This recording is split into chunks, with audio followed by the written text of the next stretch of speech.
Mapping the First World War is the first book that actually looks at not just the maps of the First World War, which do appear in certain atlases and books to do with the First World War, but focuses on the whole process of mapping, the nature of mapping.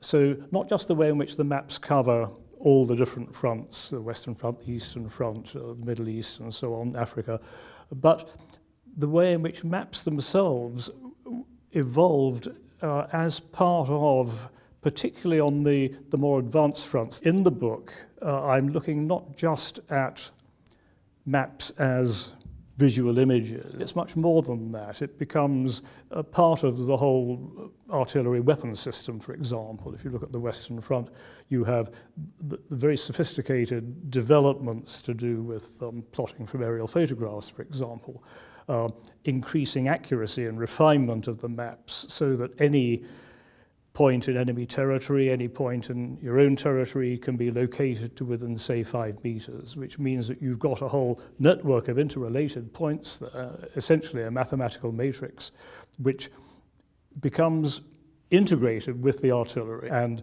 therefore something which could potentially help to alter the course of the war and perhaps to win the war, which I think in terms of Allied mapping and survey, we can say that it certainly did, that the artillery became more and more powerful, more and more effective, more and more integrated with techniques of locating the enemy batteries and other targets. Everything was pinpointed and fixed onto the map, and this enabled very accurate targeting and the creation of sophisticated artillery fire plans and integration with other arms like tanks and aircraft and infantry to create essentially a war-winning technique. Most of the maps in Mapping the First World War came from the Imperial War Museum archive, which I've been aware of for an awful long time. I became interested in maps of the First World War and the war itself, the poets, the war artists, the operations,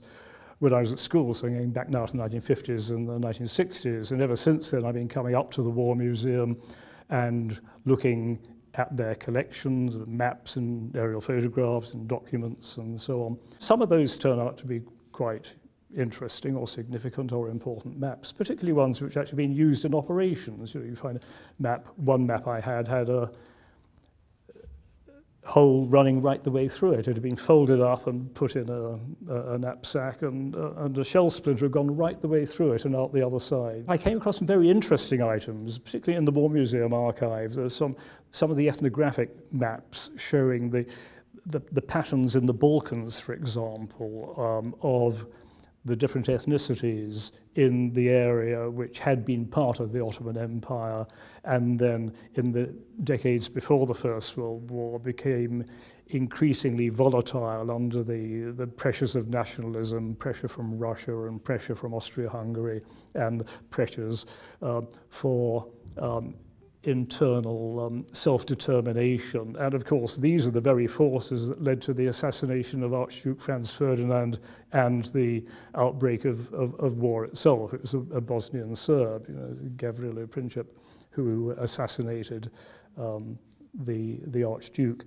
Well, the people who made the maps would be making observations on the ground, and particularly for inaccessible areas behind the German lines, behind the hill, you have to use aerial photography. There's no other way. And that was done very efficiently and very successfully, and that became very, very sophisticated.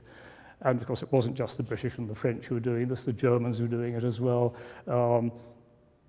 Whoever had the resources would obviously be doing that. Indeed, the Austrians and the Germans before the First World War were exceptionally advanced in photography and aerial photography and photogrammetry. So they did have an advantage in that respect. But the Allies, the British and the French, and the Americans later on, caught up very effectively and did a tremendous job.